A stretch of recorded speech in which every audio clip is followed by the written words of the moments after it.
Paris Saint-Germain, FC Barcelone, c'est demain. J'avais prévenu que j'allais faire un avant-match, j'avais même promis, on va dire. Je l'ai fait, un peu en retard, mais je l'ai fait. Je vais essayer de le faire sortir avant 20 h, avant les matchs de ce soir, que je pense d'ailleurs je vais débriefer. Je vais essayer de débriefer Real Madrid, Manchester City, parce que j'aime bien débriefer comme ça les matchs à partir des quarts, demi-finales, tout ça, c'est plus intéressant, il y a plus de matière. Mais là, on va commencer par mon prono pour ce Paris Saint-Germain, FC Barcelone. J'ai énormément parlé avec mes potes et je sais qu'il y en a qui vont regarder cette vidéo. Force à vous les frères, on s'attrape demain pour le débrief. Mais là je vais donner mon prono. Bon, mon prono je le donne maintenant, pour moi c'est Paris qui va gagner. Mais je vais essayer de m'expliquer pourquoi c'est Paris qui va gagner demain. Donc on va commencer directement par la compo probable. Bon, ça, la compo du PSG on laisse parce que pour moi c'est pas celle-là. Celle du FC Barcelone, j'ai repris la même parce que je pense que c'est celle qui a de fortes chances que Xavi mette demain. Avec De Jong sur un bras, sur une jambe, il va le mettre quoi qu'il arrive. Et le reste c'est vraiment du classique FC Barcelone en ce moment.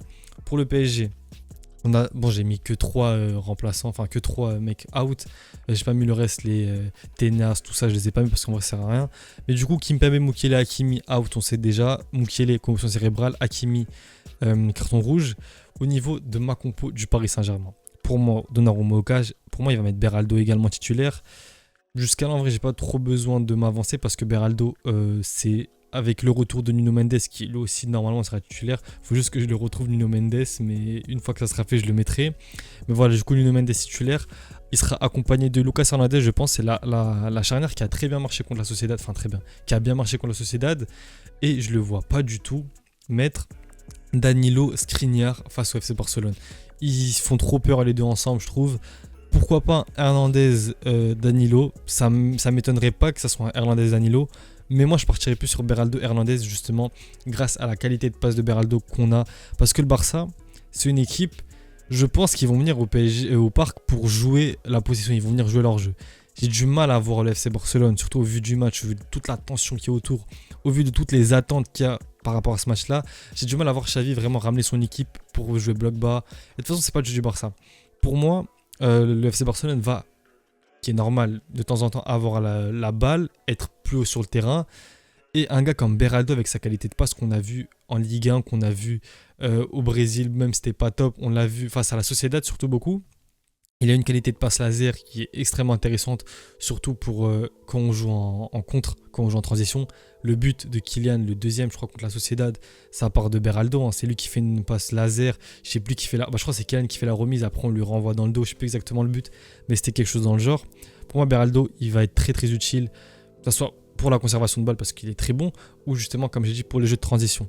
Accompagné de Beraldo à droite, je pense qu'on aura Marquinhos à droite. Je pense que c'est ce qu'il va faire parce que j'ai du mal à le voir mettre Zaïre Emery au milieu, parce que s'il met Zaïre Emery au milieu, ça veut donc dire qu'on aurait potentiellement un milieu Vitinha, Ugarte, Ruiz, et j'ai du mal à le voir aligner ça face au Barça. Du coup, je pense qu'on aura un Marquinhos à droite, Marquinhos qui connaît ce poste-là, qui a déjà joué à ce poste-là lors de ses débuts au PSG, ou je ne sais plus c'était quelle année exactement, je crois que c'était sous Blanc à l'époque, il avait joué à ce poste-là. Donc voilà. Maintenant, Nuno Mendes à gauche, jusqu'à là, je pense que la défense, la plupart seront d'accord avec moi. Peut-être Marquinhos, ça va faire parler un petit peu vu qu'il n'a pas joué cette saison à ce poste-là. C'est le capitaine, normalement je ne trimballe pas le capitaine. Mais bon, Beraldo, tu le mets sur un côté, c'est une catastrophe.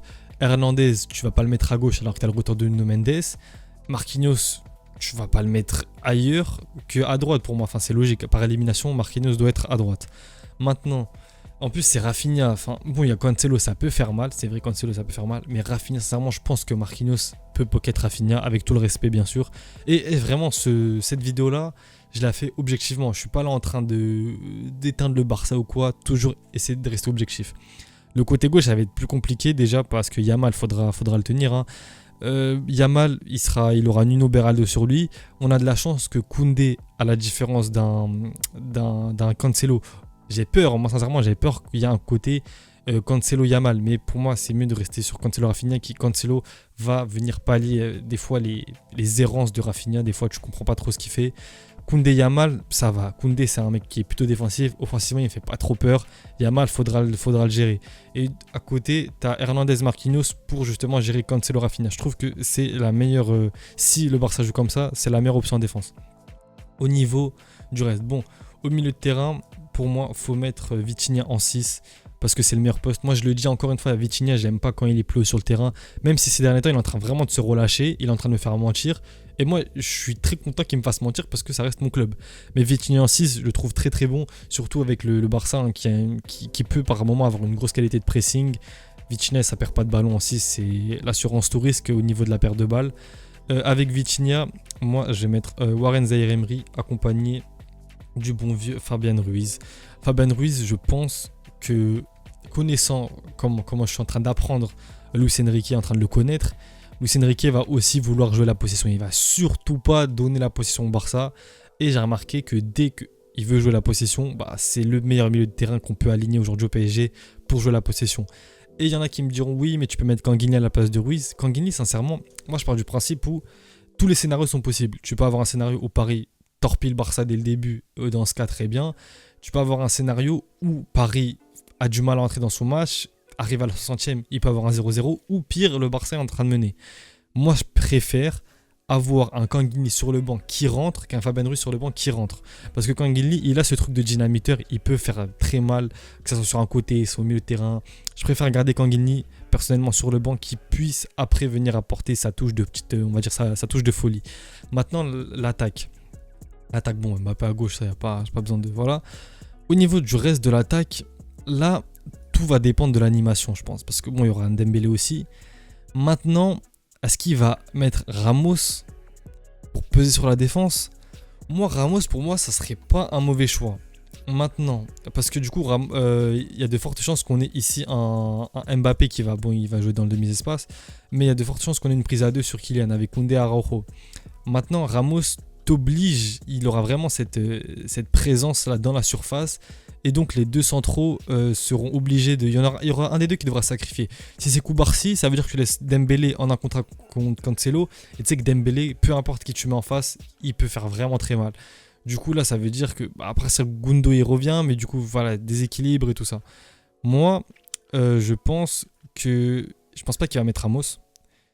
Et par contre, je pense qu'il y a des chances qu'il nous fasse le coup du Dembélé, Barcola à droite, comme à la Sociedad. Maintenant, Dembélé en 10, ok, très très fort. Ça va faire, ça vient déséquilibrer toute l'équipe adverse. Il n'y a pas de souci. Maintenant, Dembélé en 10, il y a un truc moi qui me dérange. J'en avais parlé sur mon dernier débrief. J'avais fait les prémices de l'avant-match, on va dire. C'est que Dembélé perd énormément de ballons dès qu'il est 10. Et le problème, c'est que face au Barça, t'as pas le droit à l'erreur. Encore moins dans un quart de finale. Tu sais très bien que c'est une équipe. C'est vrai que c'est une équipe malade ces derniers temps, mais ça reste le FC Barcelone. Faut respecter. Et mettre Dembélé en 10, moi j'ai peur juste des pertes de balles. C'est juste ça qui me fait peur. J'aimerais bien Dembélé en 10 parce que ça permet à tes deux attaquants, enfin, comme contre la Sociedad, hein, tes deux ailiers de re-rentrer dans l'axe. T'as Nuno sur un côté, bon Marquinhos il va pas trop monter, mais Nuno il pourra limite prendre la place de Kylian sur le côté gauche. Je pense beaucoup que ça va jouer surtout au côté gauche d'ailleurs contre le FC Barcelone.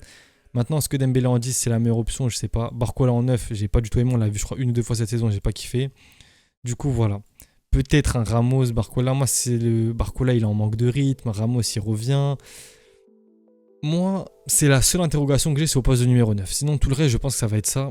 Maintenant, ça m'étonnerait pas une petite surprise de la part du bon vieux, comment il s'appelle, du bon vieux Luis Enrique.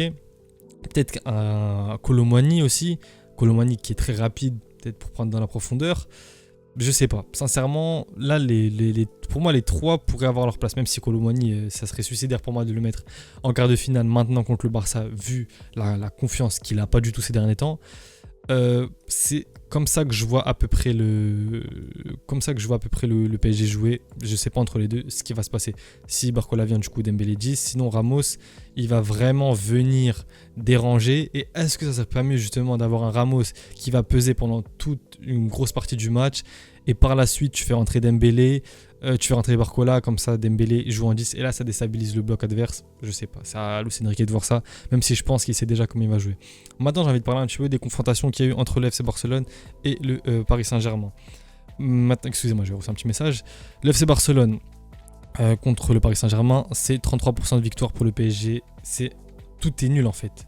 Il y a 4 victoires, 4 défaites, 4 matchs nuls. Pour l'instant, c'est 0-0, c'est vierge. Donc il n'y a pas trop de... Enfin, tu peux pas trop te baser sur ça. Au niveau des rencontres récentes, le Paris Saint-Germain va recevoir, donc le Barça va jouer à l'extérieur. Jusqu'à là, vous me suivez. Le FC Barcelone à l'extérieur en Ligue des Champions, c'est très compliqué cette année. Sur 1, 2, 3, 4 matchs, c'est seulement une victoire. Une victoire contre Porto, une défaite contre le Shakhtar, une défaite contre Antwerp et un match nul contre le Napoli en huitième de finale. Le PSG, cette année en Ligue des Champions, c'est très solide. Ça gagne contre Dortmund, ça gagne contre Milan, ça fait match nul contre Newcastle et ça gagne contre la Sociedad 2-0. Par contre, Paris, à l'inverse, ça serait pour le match retour. Paris, on se déplace très mal. En tout cas, en début de saison, on se déplaçait très mal. Newcastle, on s'est fait torpiller, pas besoin d'en revenir dessus. Et contre Milan, pareil, on s'est fait terminer à Milan, surtout au milieu de terrain. J'ai encore des mauvais souvenirs du match.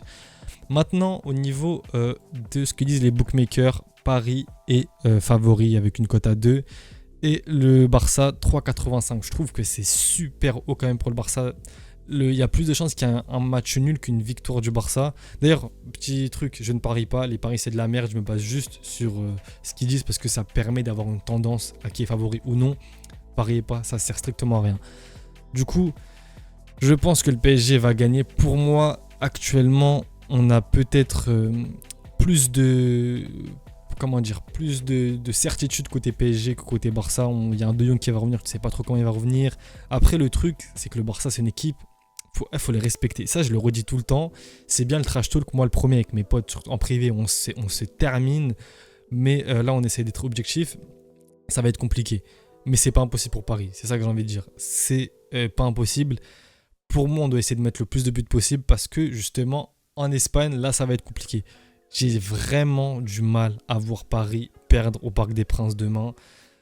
Pour moi, c'est une défaite du PSG. Pour moi, il y a peut-être 10% de chance. Un match nul, allez, 30-40% de chance, même si j'ai vraiment du mal à voir aussi Paris faire un nul. Pour moi, après, Paris par grand vainqueur. Pour moi, c'est du 70-30 pour Paris demain. Mais je parle juste du match aller, je ne parle pas du match retour, je ne parle pas de la qualification, je parle du match aller. Pour moi, c'est 70-30. Et Paris doit mettre le plus de buts possible et doit ne pas encaisser. Si on peut mettre 2, 3-0, 4-0, je ne sais pas combien. 4-0, on va éviter. 4-0, on va éviter. Mais 2-3-0, c'est déjà bien. Ou 5-0. Voilà, du coup, dites-moi ce que vous en pensez en commentaire. J'ai essayé d'être le plus clair et concis possible au niveau de... J'espère que mes explications, là, ça a été... Parce que moi, je me comprends dans ma tête, mais j'espère que ça a été clair pour vous.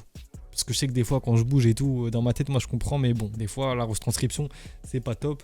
Du coup, voilà, je pense que j'ai fait le tour. Dites-moi ce que vous en pensez. Je vais essayer d'envoyer la vidéo vite, là, un montage rapide, une vidéo rapide. Comme ça sort tôt. Donnez vos pronos en commentaire. Dans tous les cas, demain, il y aura le débrief. On verra si j'ai eu bon, si j'ai eu tort. Ça sera pour une prochaine vidéo. A plus les mecs.